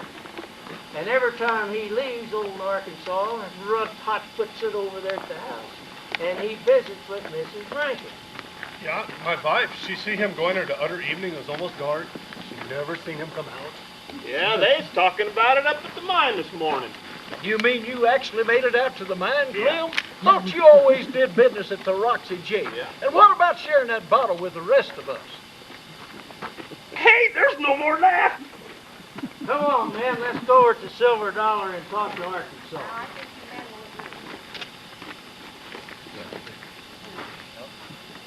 I think you men will agree that this is something we Oh, should yeah, I do. think you men will agree that this is something that we just can't allow. Town's settling up now and quieting down. We finally got rid of this rougher element. We moved them down there to the railroad camp. And now we've got blight and immorality right over there across the road. Yeah, we have our families to think of. I got a couple of young'uns, and you know, I don't think we ought to be putting up with this kind of nonsense. Well, what are you going to do about it, besides talk? We propose to speak with Arkansas and ask him to depart from this community. Ha! You don't think he's going to listen to you, do you? He's got a going saloon business down there over at the Silver Dollar. Well, if we make it strong enough, he'll have to listen. Tell him you'll hang him, why don't you? The perfect solution, and quite in the Shakespeare tradition from what I've heard. Tell Arkansas he's about to become the guest of honor at a necktie party unless he shakes the dirt of this fair city from his wandering feet. We don't really want to hang Arkansas. Oh, of course not. But we got to make it strong enough so he'll think we are. Well, how are we going to do that? We ain't got a rope. There ain't a tree in this whole darn town. That is a problem, and as I hear, we used to use the timbers at the Grant House. But Mrs. Marble reigns there now, and I'm quite sure she would not cooperate. What's wrong with the crossbar up here? It's sure strong enough. Yeah, that would work good. Somebody get a rope. There's one hanging on the inside of the wall. Okay. Someone make a fancy hangman's knot. It'll look more impressive. Esto está rápido. Whatever. Wait a minute here. You yahoos ain't actually gonna string up old Arkansas just for gonna go see a woman, are you? It ain't just any woman, Rocky Mountain. It's a married woman with a husband. Only he ain't at home as much as he ought to be. What difference that makes? Say a man ought to get anything he can get. Well, my wife says there's children in this town, and if there's goings on, it ain't gonna be a fit place to raise the children. Besides that, Shakespeare's growing up now, and we want things to be respectable. Respectable hell. Well, stop, ain't nothing but a bunch of sissies and panty-waist can live around here. City's already moved her girls down to railroad camp. One saloon's already shut down. This damn place is getting so it ain't fit for a man to live in. With 2 cents, I'd go warn old Arkansas just what you're up to. You don't think he'd really warn Arkansas, do you?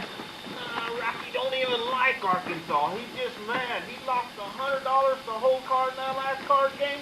I'll put him out of temper. Kid, this may take a while. Get in there and bank the fire and carry that windlass shaft I just welded down to Craig at the mine office. Can I stay, Mr. Blackburn? I ain't never seen a hanging. Oh, all right.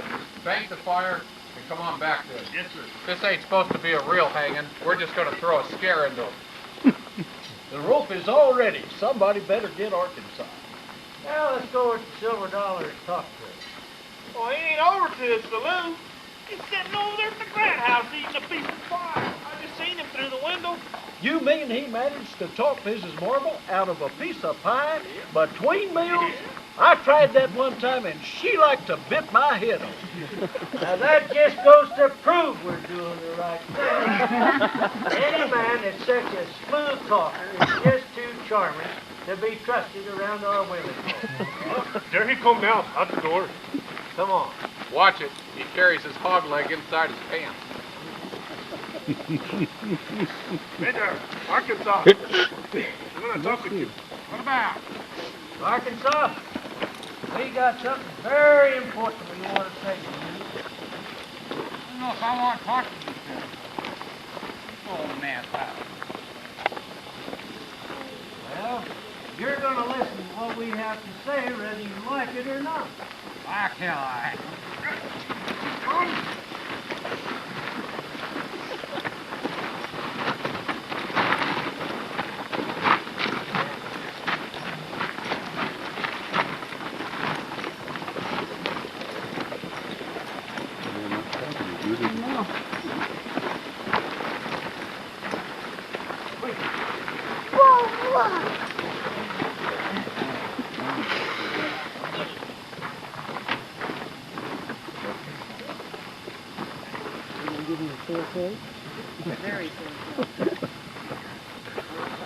Arkansas, what we want to say to you is this.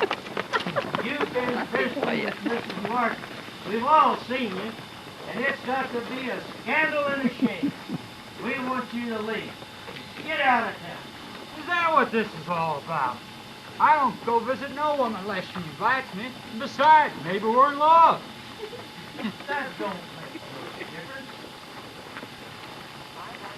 My wife says if there's children in it, anytime there's goings on, it ain't no fit place to raise children. I ain't going nowhere. You ain't gonna have no choice, Arkansas. If you don't promise to get out of town by noon tomorrow, we'll hang you right here and now. Arkansas, the rope is all ready for you. You better give us your promise pronto. Ah, go to hell.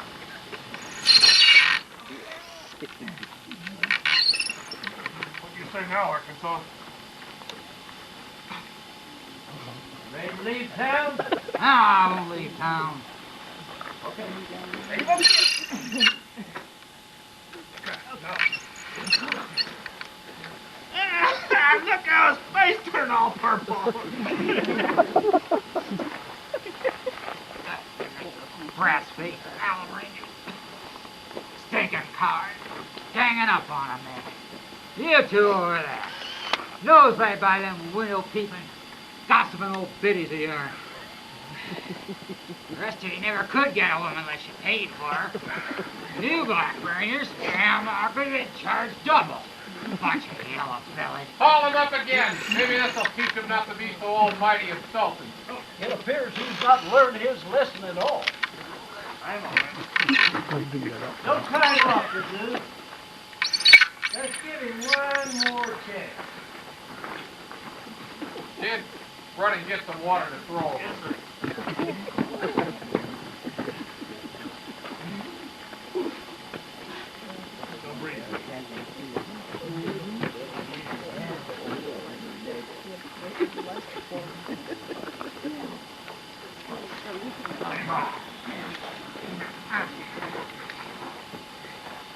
Well, Arkansas, it looks as though you'd better take this serious and get your stuff together and clear out. We mean business. You ought to know that by now. The next time we'll just leave you hang up there because there's nothing else we can do. You can give me back my gun, I can shoot it out with you and shoot it out with all of it. Well, hey, not in a crowd like this, you'd kill the wrong man.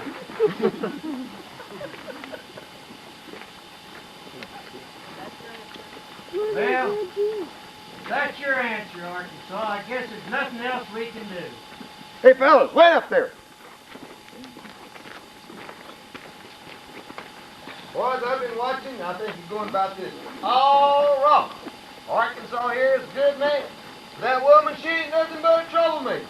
And her husband ain't no better neither, or he'd have done something about that woman. Now I say you get that woman and her man out of town, and let Arkansas live on here. Oh, we can't do that. He'd come gunning first now. Well, let's see. Arkansas, the boys let you go. Will you promise to get this and not hold no grudge? I think that woman's fine, Roxy. No, she ain't. Now you do what I say, or I can't help you none. All right, I promise. That's the spirit. Get over to my place and have a drink or two in the house. We got some business to take care of here. Where's my gun? Where's my hat? I'll give you your gun later. Yeah, we best get on with this. I can't face my wife without I tell her we took care of this business. Me neither, Roxy. I think you better do some talking tomorrow. Come on, boys. Yes, indeed. The morals of Shakespeare must be uplifted. Let's stop and get another bottle to keep our spirits up, friend. Yeah.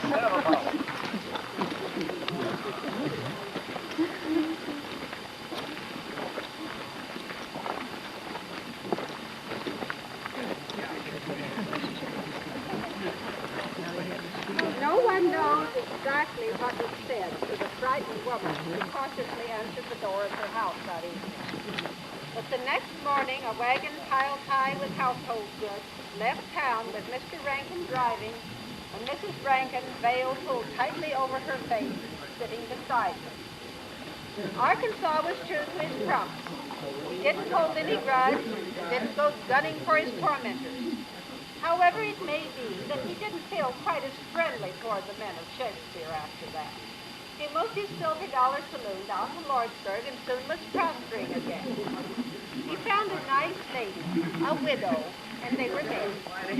There was one particular Southern Pacific engineer, though, who aggravated Arkansas.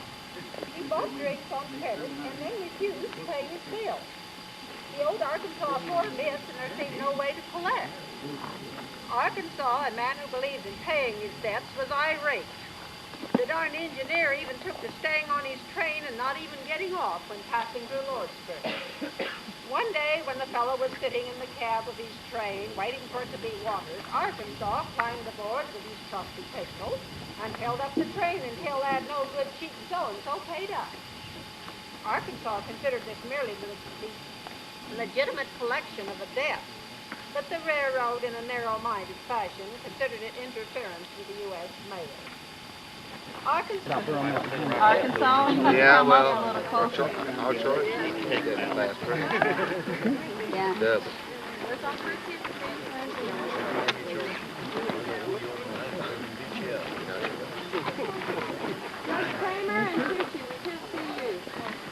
You won't miss much. Bigger camera.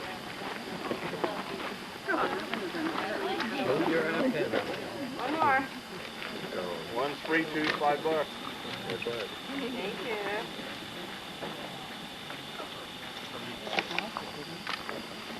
This is where Russian Bell and Curly and all the old timers are buried, as well as some new folks.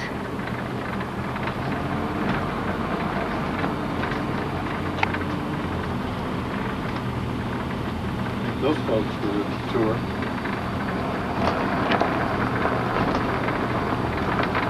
Yeah, they were.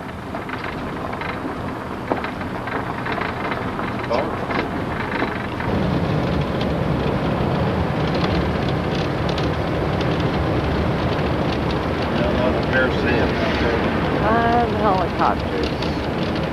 Let's try and get them flying over there.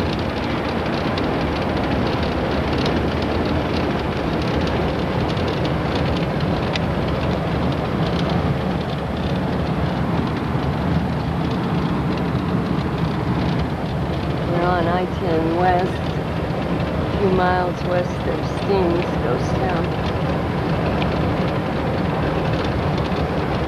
Places that people Steins, have. ghost town, we're coming into. Like people are living in that house. Yeah? Well, maybe the people that own it live there.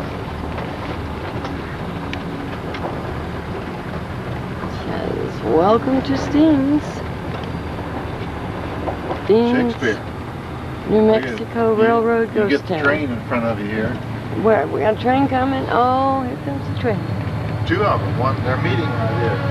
Oh my! One coming and one going. Huh. It's pretty neat.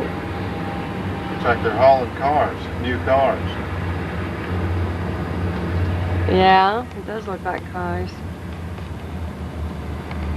Well, I guess we're gonna... Hi, China. Well, I wonder if we should park here or go up there. Found a buddy. Scratch behind the big ears.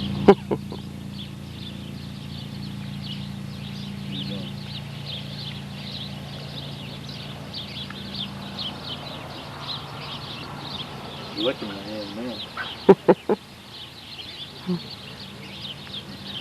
Did you wash your hands after you ate? He doesn't have germs, does he? No, I was wondering if that's what he was licking. Oh, yeah, he's probably licking the food off my hand.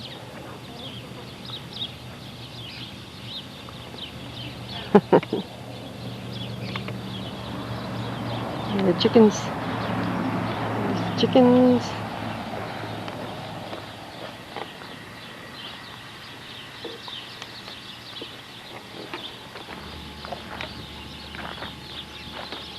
Where old buildings were that burned down in the 60s.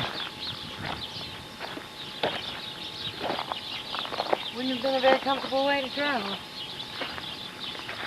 The beach walking, I bet. Oh, beach walking for sure. That's got springs, hasn't it? No? No, that would have been a rough ride. That's probably just a stagecoach for common folks. Didn't have very deep seats for the drivers. Probably sitting on the edge of your seat most of the time. Boy. Flock of them.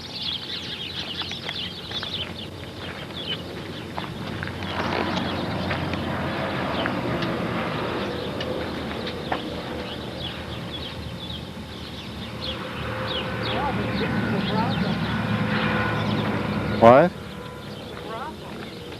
How do you know? That's brothel under construction. Huh.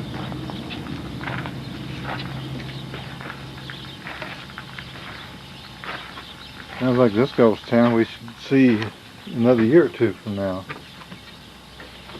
Oh, I'd rather see them in more of a natural state.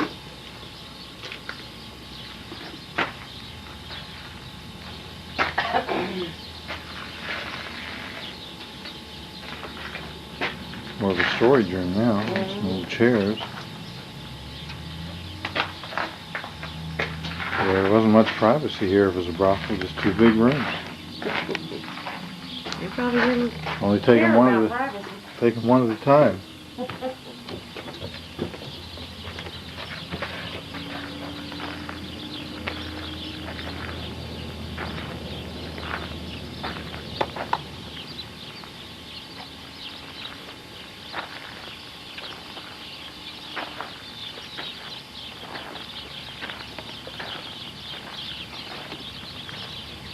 Even some of the material from the old buildings.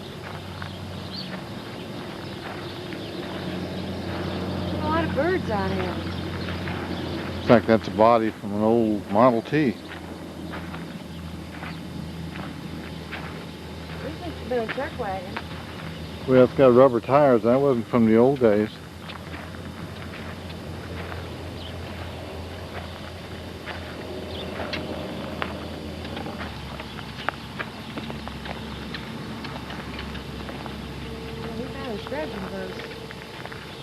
Hey, fella.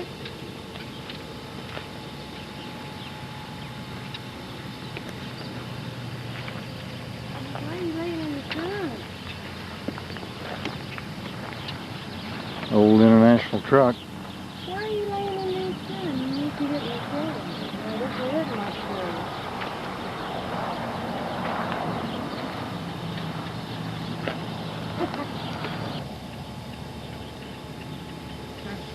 It's almost like a wool. Real soft.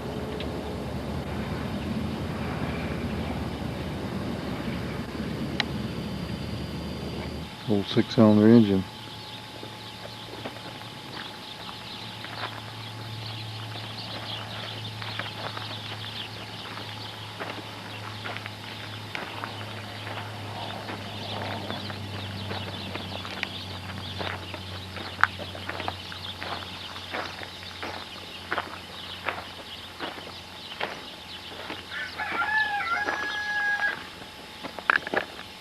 Been going around a little bit.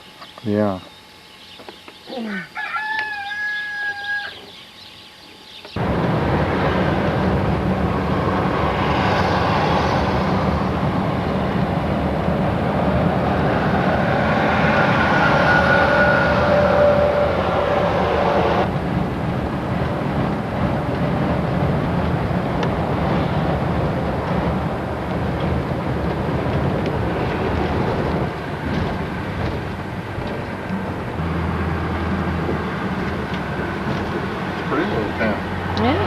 Pretty low town.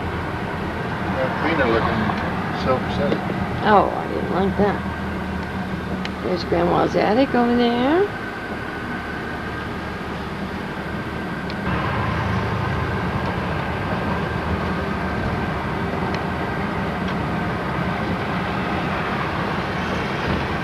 A Radio Shack.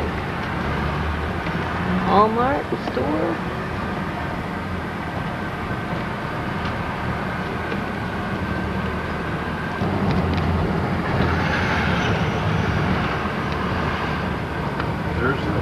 Yeah, I see the museum. There's Century 21 of them. Museum is down there.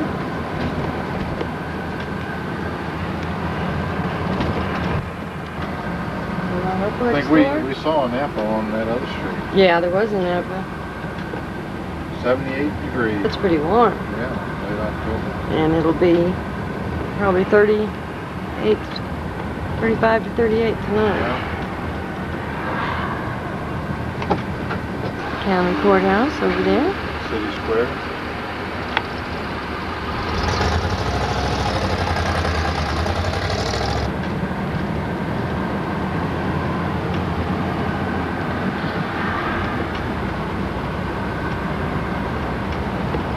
grocery or shopping center. Grocery store and drugstore and gift shop.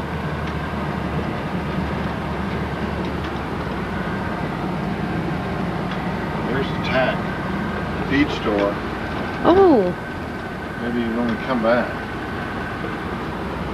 yeah. I won't be able to get over there. No, no, you can't. Just have to remember that coming back. States Border Patrol. Where we're going is the port of entry. Yes, it is. We might get checked. Cotton gin.